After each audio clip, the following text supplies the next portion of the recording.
We had very high expectations for new offensive coordinator Kellen Moore going into the season, and Chargers fans should be very happy with what they've seen so far. You are Locked On Chargers, your daily podcast on the Los Angeles Chargers, part of the Locked On Podcast Network, your team every day.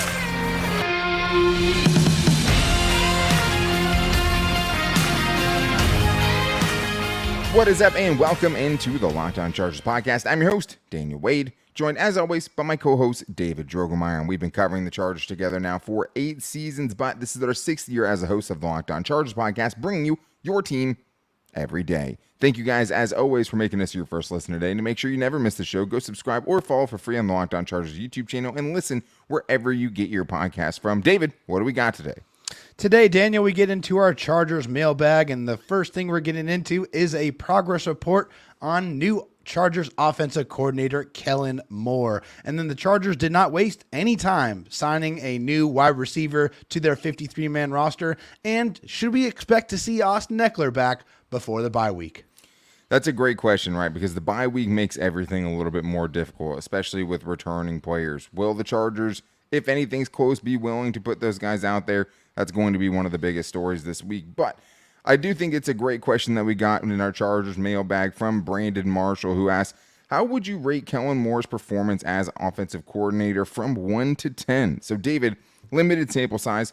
We are 3 games into the Kellen Moore experience. How would you rate it? What number are you giving that out of 10? Yeah, I mean, I think when you look at the Chargers offense through the first 3 weeks and you kind of compare with the shortcomings that the Chargers offense has had the last couple of years, I think you have to be really, really encouraged by what you've seen through 3 weeks. I think as far as a 1 through 10, I'm at an 8.5. And the reason is because the Chargers were horrible at scoring points in the third quarter. They've scored a touchdown in every single game this season in the third quarter. They are second in the NFL in yards per game. They're 5th in the NFL in scoring at 28.7. They have the 7th best red zone touchdown percentage in the NFL. They're converting on third down at a 40% rate. And also, I think you can just see that plays are being set up not only from drive to drive, but from game to game. And I think that is the mark of a very, very good offensive coordinator. Yeah, I agree with everything that you said there, right? Adjust the game plan week to week. You said game to game, half to half, right? I mean, we have seen all of those things. The setting up the plays has been great, right? Because you wanted to see that creativity, and you're seeing them playing things out in advance, and sometimes it doesn't work, like the fullback dive on 4th and 1 after they pitched it the week before to Darius Davis on 4th down and short. But then you also have not just the Keenan Allen double pass, right? Everyone's like, stop throwing so many wide receiver screens. And it's like, oh. That's why you do it. Yeah, I mean, actually, no, that's fine. And also, though, even before that, in the Titans game, you had the fake screen that ended up turning into an easy Keenan Allen touchdown, right? They faked through it to Mike Williams. Thing of beauty. Keenan Allen pretended to block, ended up getting an easy touchdown. Like, setting up those easy touchdowns, to think that they've gotten 2 of those in 3 games is a creativity I don't think we were seeing matched by Joe Lombardi in 2022 and before that, right? Like, that's a lot of the things we were yearning for, we've seen from Kellen Moore. And I do think the other big thing that we wanted to see specifically was the Chargers being a more vertically inclined passing attack. And they haven't really used the one kind of more explosive player they have in that regard in Quentin Johnson that way, but they've still been so much more explosive than we've seen them in years past, right? This year, Justin Herbert is 4th in yards per attempt, according to PFF, anyone who has 50 minimum dropbacks, right? Last year, he was 33rd, right? This year, average depth of target, how far down the field his receivers are when he's targeting them. Last year, he was 55th out of 59 eligible quarterbacks. That's disgusting. That's as low as, I mean, that's about as low as it gets. This year, he's 12th, right? So that's come a long way. Big and that's even difference. without Quentin Johnson. I mean, what if I told you the Chargers have more 20-yard passing plays than the Dolphins do, right? I don't think people would expect that, especially a team that put up just 70 in that last game. They're second overall I to still the can't wrap Vikings. my head around that. 70? I'm just like, is that a real score? Oh, dude, it's great. I mean, the only thing that would make you feel good about Brandon Staley's defense this year is seeing what that Dolphins offense did to that Broncos defense, right? I mean, that was embarrassing. And seeing Sean Payton freak out at the microphone instead of Brandon Staley freaking out at the microphone was always nice. But I do think the other thing is, too, David, is He's done it without Austin Ekeler for two Yeah. of the 3 games, which is crazy that they're 5th in scoring. They're putting up 4 touchdowns a game. They're scoring in every third quarter. There are some downsides to it. I think if you were starting there, the biggest thing for me is the late game struggles, because we have seen this offense struggle late. Still something that can come together, but if there was one big blemish, I think, for him so far, it's just those late game operations and cleaning those up. Yeah, I mean, it just feels like, man, the play calling throughout the game was great. Like, you can see the intention behind it. You can see, when they're needing to switch things up, they're able to adjust.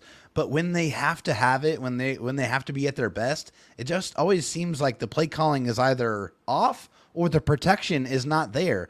And I mean, that's part of the play calling as well, right? I mean, that, it's not just the player's responsibility. They have to make sure that they have the right protections in place when the other team is sending the house at your quarterback. So Absolutely. I think that is definitely something we would like to see improve, is just, when you're in those situations where the pressure is on, and you're going to be in it again because you're going to play a lot of good football teams. And as you know, as a Charger fan, the Chargers are always in every single game. Yeah. So you got to have it, and you got to be at your best. I think that's something we would like to see improve as the season goes on under Kellen Moore. At the end of the day, man, I think you have an offensive coordinator that you feel like going into every game, he's going to give you a chance. This offense is going to give the Chargers a chance to win, right? But they've had chances to win late in every game offensively, right? Down 2 against the Dolphins, plenty of time left. They can't get it done. Week 2 against the Titans, they had multiple chances in the fourth quarter to pull away. They had a chance at the end of the game to throw it into the end zone and win the game there, and the overtime possession was awful, right? Then last week, obviously, you have a chance to put the Vikings game away, and the play call sucked. I think it still was the right decision to go for it, but it's just those are the 3 things in 3 games where there's reason for concern. I'd say the running game too, right? After a huge start against the Dolphins, 243 yards in week 1. The last 2 games, running back specifically, have 31 carries for 67 yards, which is an average of 2.2 yards per carry. I think that's more matchup based, and as we've said, Kellen Moore is really adjusting, right, and evolving with each game. And in the last game, tons of blitzing. That was pretty hard to run there. When you had the Titans short front, passing game, that was an extension of the running game too. of course, yeah, but we're just talking about the running game, right? That's how they evolved away from it. But as far as the running game goes, I'm not super concerned about it. But maybe Ivan here actually has a way the Chargers can get it a little bit more involved. What on, fellas? I'm from Victorville here. Question: when do you guys think we're going to start seeing some QB runs options? I know Kellen used to do that with Dak a lot. We've seen it a little bit, but just for example, we did that 4th and 1. We didn't get it with Kelly. I see the formation. We ran that play before. It was a little flip to Darius, but you went with Kelly this time. Just curious what you guys think on maybe seeing some QB run action. I mean, I think it's a good question, David, because I think, we did see a lot of that as far as design quarterback runs, right? Herbert has had some scrambles this year. He's looked really good. The Chargers haven't done any design quarterback runs outside of one quarterback sneak, at least to my knowledge, right? Like, and they haven't been doing that. They're not running full read options where he's just running and pulling it. Right. Doesn't mean they shouldn't, though. I mean, I think it's a fine line because you know how important Justin Herbert is to this team. So it's like you're trying to kind of balance those things, but you want to use Justin Herbert's athleticism and max that out. Yeah, I mean, I think when you see Justin Herbert, you see how incredibly athletic he is and how smooth he is, how fast he is. When he is scrambling, you're like, man, why don't we just give him opportunities to run the ball just designed? And yeah. I think with that situation, you have that double-edged sword because when you're doing that, you're taking the ball out of his hands and his ability to make a throw down the football field. So I think in the red zone, when things are a little bit more cramped and you can be a little bit more creative, I think that's probably where I would like to see the design runs because, hey, we're talking about a quarterback here that has 9 rushing touchdowns in his NFL career. It's not like he can't get into the end zone on the feet. So I think if we are going to do the design runs and like he did with Dak, I think the red zone is probably the target to do it. Yeah, the red zone's probably where it is. I mean, I think at this point, since you haven't been doing it, you kind of have to do it to just totally blindside people, right? Like, you just had to pick your moments with it on big plays. And you need something to happen, and the running game's not working, right? Or they're just biting super hard on that handoff to the running back. You pull it out there and get like a chunk out of it. The red zone, the only thing is everything's a little more cramped, and you're more likely to take a hit down there, right? You kind of want to see him in space.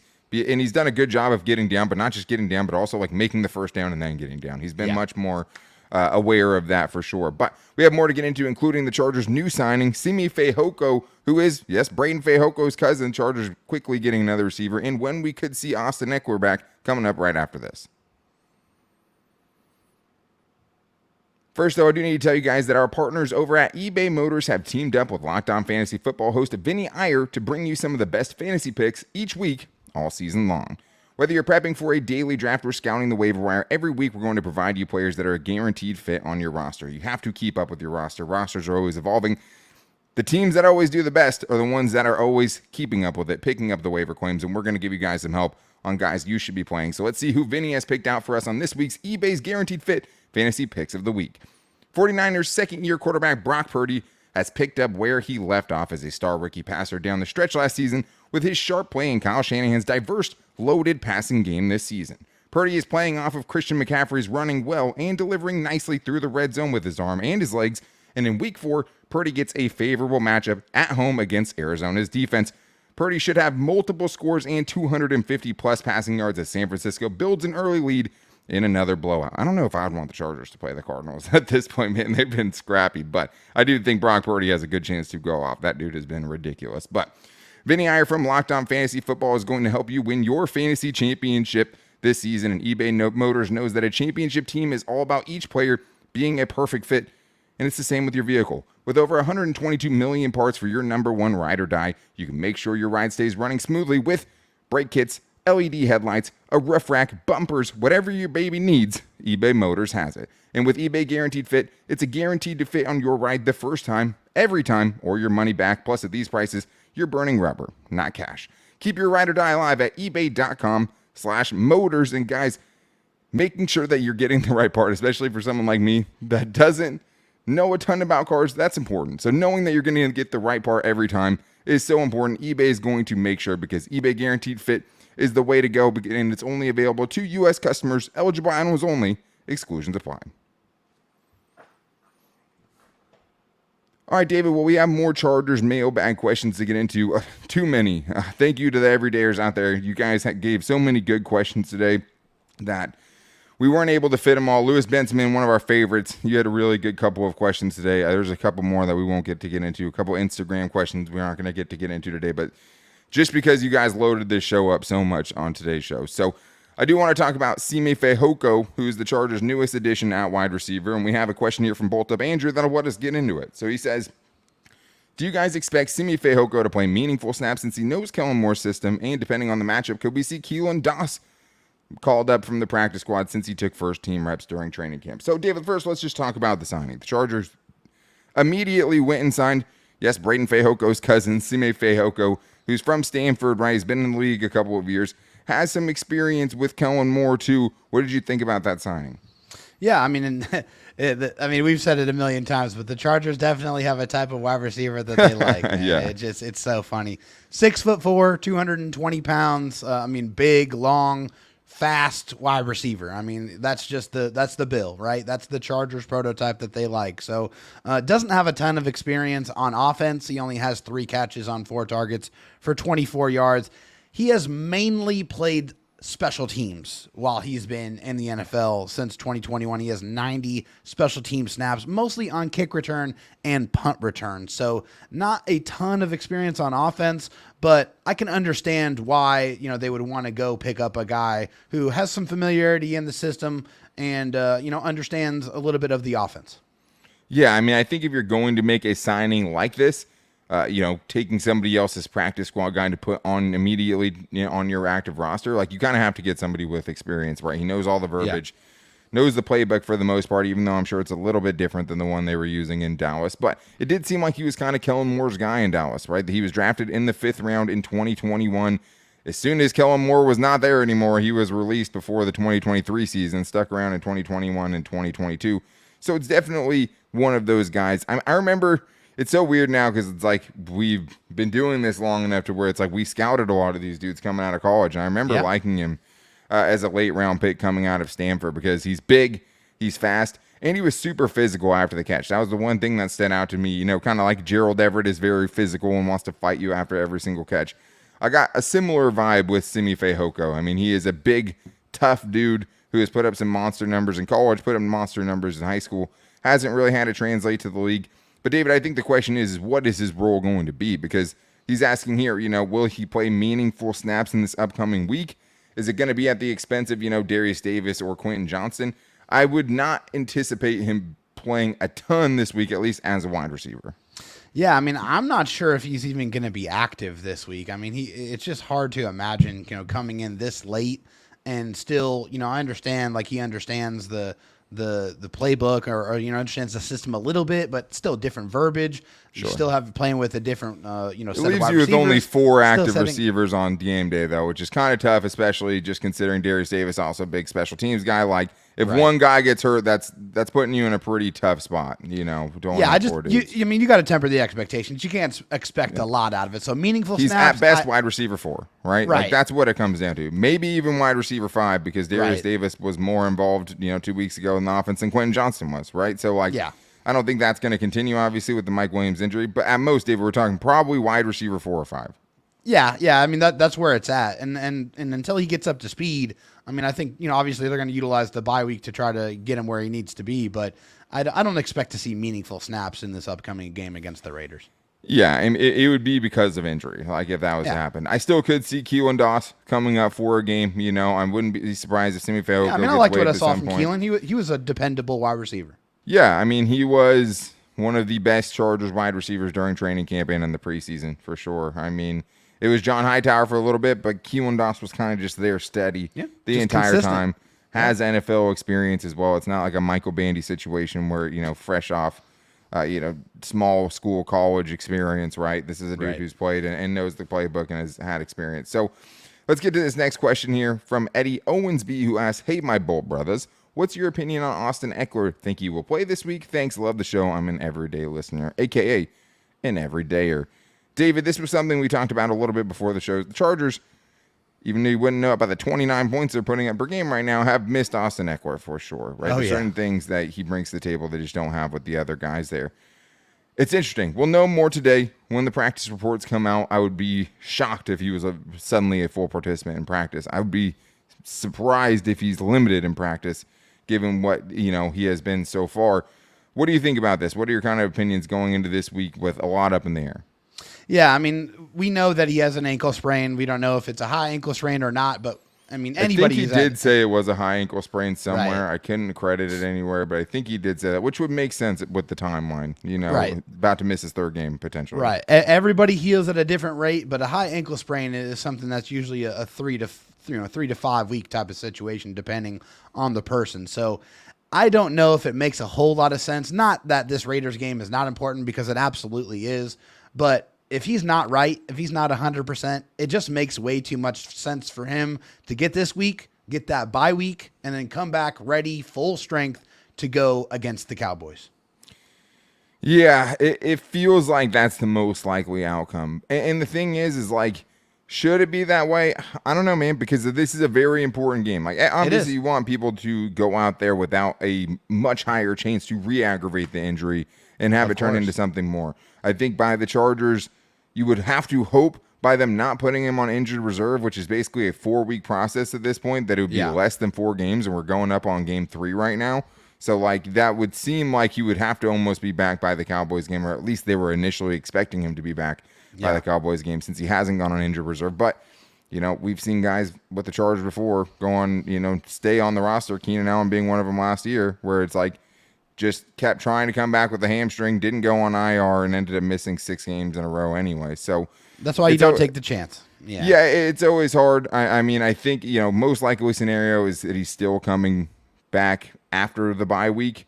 But, man, this Raiders game feels very, very important. It's not something the Chargers should be taking lightly at all. Excited to hear what your boy Q says tomorrow on the Locked On Crossover, because the Raiders have been up and down. Could be a quarterback change as well with Jimmy G and the concussion protocol. So a lot up in the air for this week, where I think the Chargers actually missed this dude the most: pass protection. Josh Kelly has had some really rough moments in pass pro. I mean, the first game of the season after Ekeler gets hurt kind of annihilates and nukes the last drive of the game when you're trying to come back. Yeah. Had a couple more poor, spots in this last game too. You can watch the QB school. JT O'Sullivan did a great job. That was breaking fantastic down breakdown. Yeah. I mean, if you didn't fully, appreciate Justin Herbert's game on Sunday and how special it was, watch the QB class, or I believe a QB school with JT O'Sullivan on YouTube. It was awesome. I'll try to put out the link if I remember. But really, really good video there, showing kind of the nuances and how difficult it is, some of those things. Yeah, you're going to learn something. That Justin Herbert was pulling off. And you'll see Josh Kelly miss a couple of blocks in there as well. But we have more to get into because Atir is calling in, and he has a big statement. And he's calling David out. He is upset with David. David is his baby, but he's very upset with David right now. So we're going to get into that and why he thinks maybe 4th and 1 wasn't really either of the coach's fault. Maybe not Kellen Moore's fault. Maybe not Brandon Staley's fault. And we're going to get into that coming up right after this. First, though, I do need to tell you guys about the Jace case from Jace Medical. Everyone should be empowered to take care of themselves and their loved ones during the unexpected, and that's why Jace Medical offers the Jace case. The Jace case provides 5 life-saving antibiotics for emergency use and gives you a peace of mind so that you are not just hoping that you have access to medication in an emergency situation.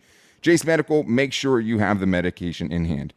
As I can tell you guys now, I'm starting a family, right? This is something that hits a little bit different now, and especially just in the world kind of we're living in, right? COVID, I think, opened up your eyes to a lot of different things. A pandemic kind of ridden world, a lot of crazy things happening, tons of natural disasters in California, earthquakes, fires, things like that, especially. You don't want to be unprepared. That's the last thing you want to do. And I have family members that rely on medicine to live and need their medication and can't go very long without it. So that's why Jace Medical is so important for me. David, you have your Jace case. I have my Jace case. And Jace Medical is simple. They'll handle everything from online evaluation to licensed pharmacy medication delivery and ongoing consultation and care. Don't get caught unprepared. Save more than $360 by getting these life-saving antibiotics with Jace Medical, plus an additional $20 off since you listen to this show by using code LOCKEDON at checkout on jacemedical.com. That's JASE medical.com, promo code LOCKEDON. All right, David, well, we have to get in the rest of our Chargers mailbag here, and that's just on today's show. Thank you to the everydayers who were checking in with us today and making us your first listen, but make sure you guys are back here for one of the best crossover duos out there, David Drogemeyer, linking up with your boy Q. A lot going on there. Very excited to hear that one. I mean, I'm interested to see how he feels about this team right now, man, because the Raiders are definitely in flux. And I know they probably have some coaching, things that they would have issues with as well. I mean, there's some weird stuff going on with the Raiders, as always. But that's just for today, and tomorrow we'll also be getting into our predictions, our bold in-game predictions on Friday, keys for success and all of that, because we are your team every day. But David, clear the floor, ISO ball.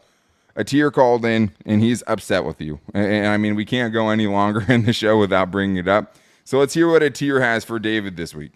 Hi, Dan. Hi, David. David, my baby, I got a question. I watched the game on Sunday. All the crap my coach and Kellen Moore is getting for that call on 4th down. My question for you, bro, what happened to your offensive line that you talked about is supposed to be great? It was the right call. We needed less than a yard, and they got blown up. I hope you have an answer for me, my baby. I love you. By the way, Mr. Wade, congratulations on you born baby. Love you. I cannot wait to hear David.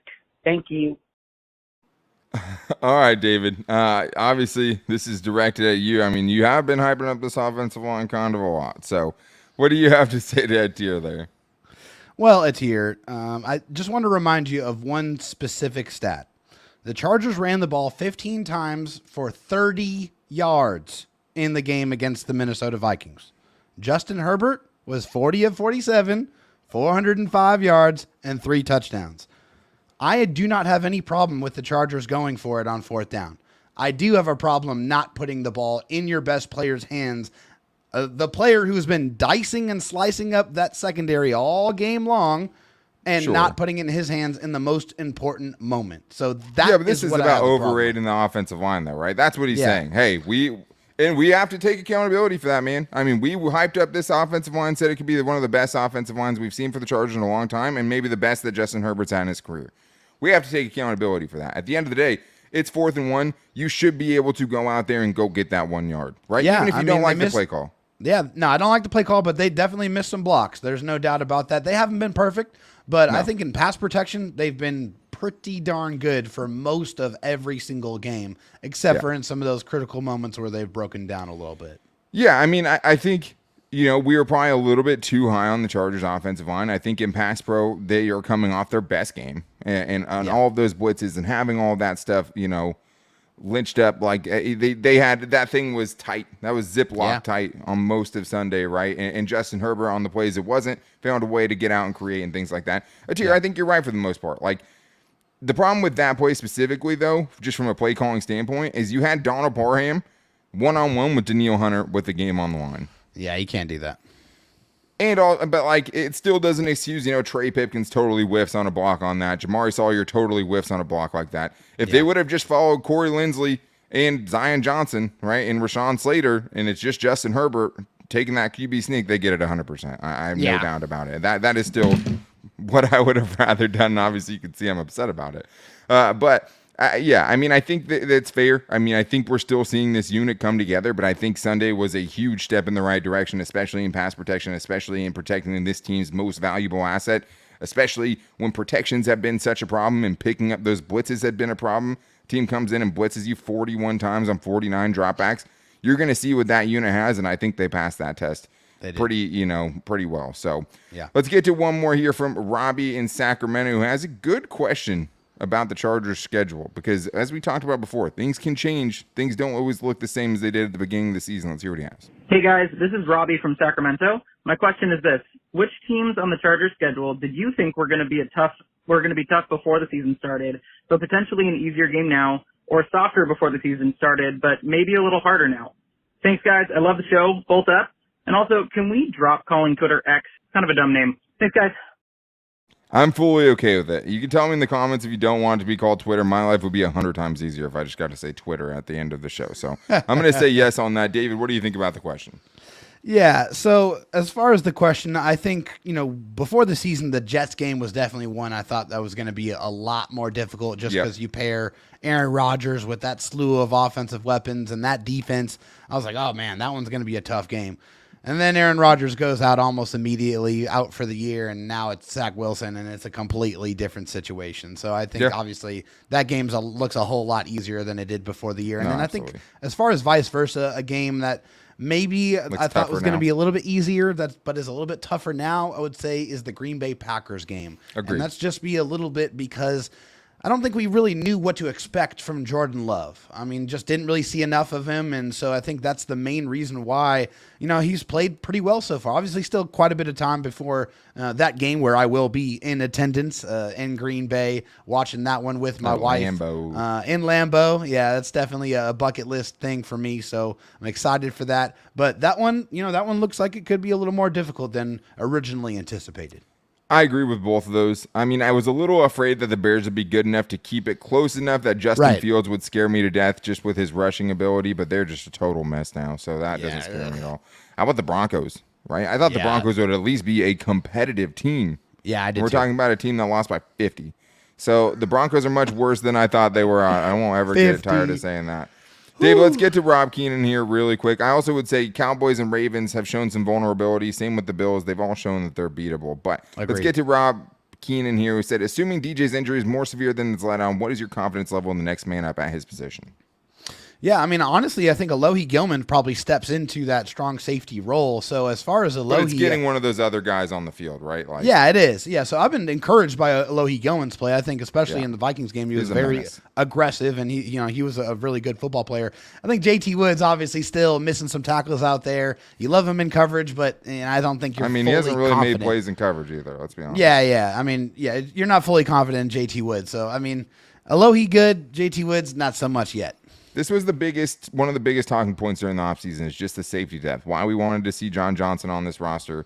Why we were afraid to have to see JT Woods, who did have a big missed tackle on Justin Jefferson. That's so tough, man. If you're going to give Justin Jefferson that runway and have him have to make that tackle while that dude is going across the field at full speed, that dude specifically, that's really, really tough. But I don't have a ton of faith in Raheem Wayne, right? Like it's just, it's definitely a drop off there. But luckily, Derwin James specifically said, nothing major, nothing to be concerned about. So will he play this week? I'm not going to say 100% certainty because it is a hamstring, and that's, made multiple Chargers miss games so far this year. Yes. But I'm also not super, super worried about it. And the back end has played pretty well without Derwin over the last couple of years. But that's going to wrap things up for today's show. Make sure you're back here for Crossover Thursday tomorrow. And to make sure you don't miss it, subscribe or follow for free on the Locked On Chargers YouTube channel and listen wherever you get your podcast from. And also, thank you to everyone who hit us up today for the Chargers mailbag on Twitter at Locked On LAC, and also those who called in at 323-524-7924 and got your around 30-second voicemails, and you guys are nailing it. You're doing great.